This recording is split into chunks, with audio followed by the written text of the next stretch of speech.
সম্মানিত সভাপতি জনাব মোহাম্মদ আমির আলী, উপপরিচালক যুব উন্নয়ন অধিদপ্তর, ব্রাহ্মণবাড়িয়া।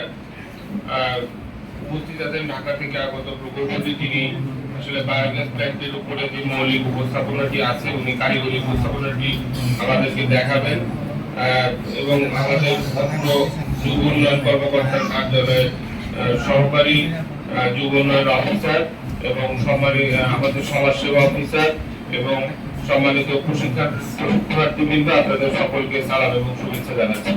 আসলে আমাদের আজকের যে ট্রেনিং সেশনটা এটা অত্যন্ত গুরুত্বপূর্ণ, আপনারা অবশ্যই মনোযোগ দিয়ে দেখবেন। আসলে আমি কঠিন করে বলতে চাই না, তারপরে যতটুকু বলা দরকার আমি অল্প কিছু কথা বলবো। যে আমাদের কিন্তু আমাদের মতো উন্নয়নশীল দেশে সম্পদের পরিমাণ কিন্তু সীমিত। এই সীমিত সম্পদ দিয়ে কিন্তু আমাদেরকে চলতে হবে। আপনারা যদি ঢাকা শহরের অবস্থা দেখেন অথবা কেউ এখন তো সব নিউজ ফেসবুকে চলে আসে, আপনারা দেখবেন বাংলাদেশে এটা কিন্তু শুধু এখনকার বিষয় না, 10 থেকে 15 বছর আগে থেকেই কিন্তু আমাদের দেশে গ্যাসের সংকট। ঢাকা শহরে কিন্তু বেশিরভাগ আপনার হলো বাসায় আপনার গ্যাস পাওয়া যায় না। দেখা যাচ্ছে আপনার রাতের বেলা রান্না করতে হয়, 3টা-4টার দিকে রান্না করতে হয়, দুপুরবেলা গ্যাসের প্রেসার একদমই থাকে না। এটা কিন্তু সাম্প্রতিক কালের ঘটনা, এটা 10 থেকে 15 বছর আগে থেকেই এটা শুরু হয়েছে। এবং ঢাকা শহরে যে কলকারখানা আছে সেসব জায়গায় রেশনিং পদ্ধতিতে গ্যাস দিতে হয়, যেটা হলো প্রাকৃতিক গ্যাস আমরা বলি, মানে রান্না করতে যে গ্যাসটা লাগে আর কি, চুলাতে যে গ্যাসটা আমরা ব্যবহার করি এটা ন্যাচারাল গ্যাস। তো এখন আমরা এটা কি করতে পারি? সরকার কিন্তু ইতিমধ্যে কিছু ব্যবস্থা গ্রহণ করেছে, যেরকম দেশের বাইরে থেকে এলএনজি আমদানি করা। এলএনজি মানে হলো লিকুইফাইড ন্যাচারাল গ্যাস, মানে বাইরে থেকে আপনার হলো গ্যাস, লিকুইড গ্যাস তারা হাই প্রেসারে নিয়ে আসার পরে আবার বাংলাদেশে এটা প্রক্রিয়াজাত করে পাইপে দেওয়া, এবং এটা খরচ অত্যন্ত বেশি।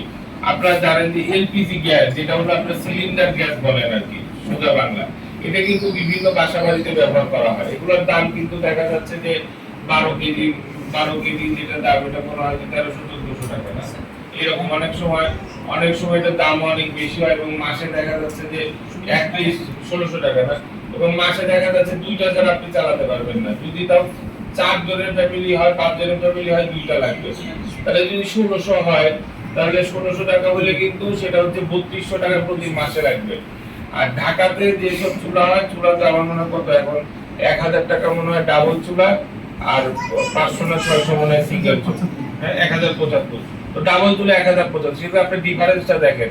আপনি যদি এলপিজি ব্যবহার করেন সেখানে 3000 টাকা, আর হলো ঢাকাতে আপনার হলো 1075 টাকা। তো আমার মনে হয় যে এখন এই যে শুধু টাকা দিলে কিন্তু আপনি পাবেন না, এখন যদি গ্যাস পাওয়াই যাচ্ছে না, মেইন কথা হলো আপনি পাবেন না।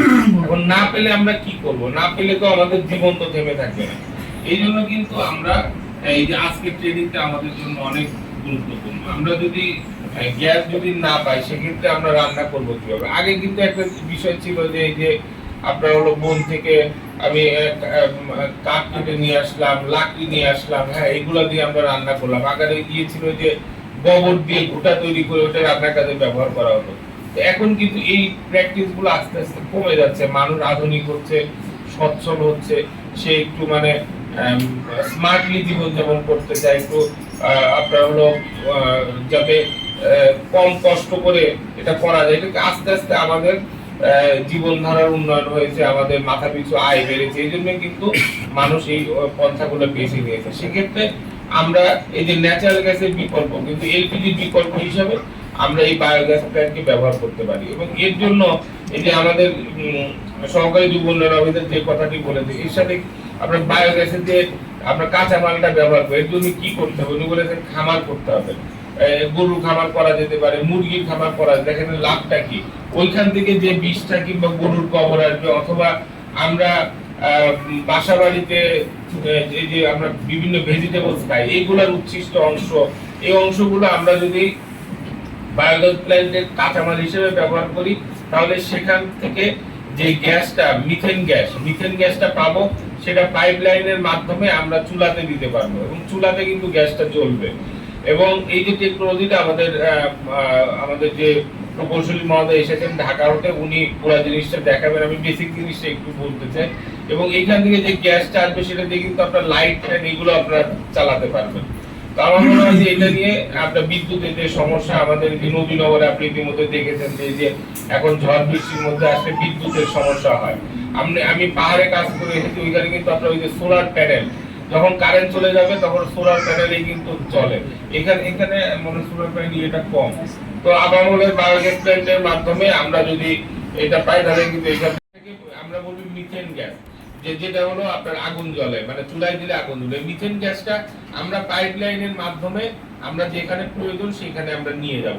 এটা একদম সিম্পল প্রযুক্তি, এটা আমরা নিজেরাই করতে পারবো। আমরা পাহাড়ে আমি কাজ করে এসেছি খাগড়া। গরু কিনবেন, তারপরে প্যান করবেন, ঠিক আছে। এখন এটা আপনাদের নিয়ত রাখতে হবে যে আমার এই কাজটা আমি করবো। দেখেন আমার অন্য বিভিন্ন জায়গায়, শুধু তারা বাসায় না, বাসায় তো নিজে কাজ করে পাশাপাশি এটা আরেকজনকে ধার দেয়, যে এটা বাণিজ্যিকভাবে কিছু পয়সা সে নিতে পারে, এই সুযোগ তার আছে।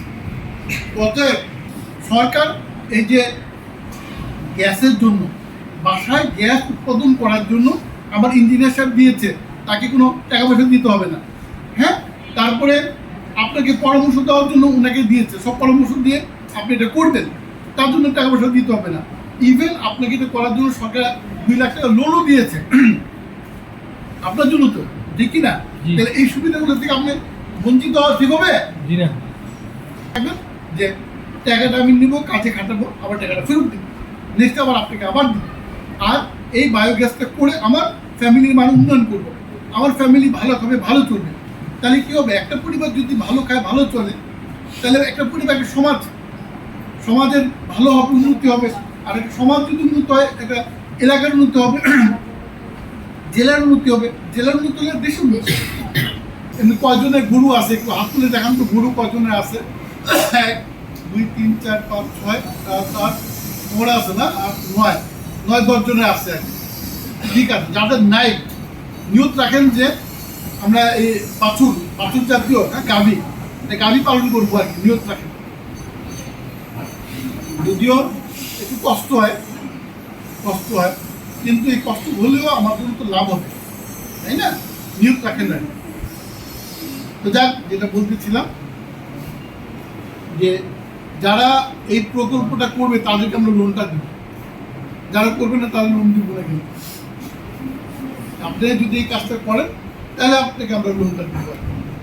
বায়োগ্যাসটা কি? গরুর গোবর, প্রথমে বলুন গরুর গোবর, হাঁস মুরগির বিষটা, তারপর তরিতরকারির খোসা হয় না, তরকারির খোসা অথবা পচনশীল যে কোনো দ্রব্য পচে একটা গ্যাস তৈরি হয়, সেটা হচ্ছে বায়োগ্যাস। আমি এখানের ভাষা ইউজ করলাম না, আমি যে ভাষায় বললে আপনারা সহজে বুঝবেন আমি ওই ভাষায় বললাম। গরুর গোবর, হাঁস মুরগির বিষটা, তরিতরকারির খোসা অথবা পচনশীল যে কোনো দ্রব্য পচে একটা গ্যাস তৈরি হয়, সেটা হচ্ছে কি বায়োগ্যাস। আর গ্যাস কিন্তু 2 প্রকার, একটা হচ্ছে কি ন্যাচারাল গ্যাস, যেটা লাইনের গ্যাস বলি আমরা, এটা এক প্রকার গ্যাস, আর এটা হচ্ছে কি বায়োগ্যাস। তথ্যচিত্রে মুজিবুর রহমান শামীম, নবীনগর খবর।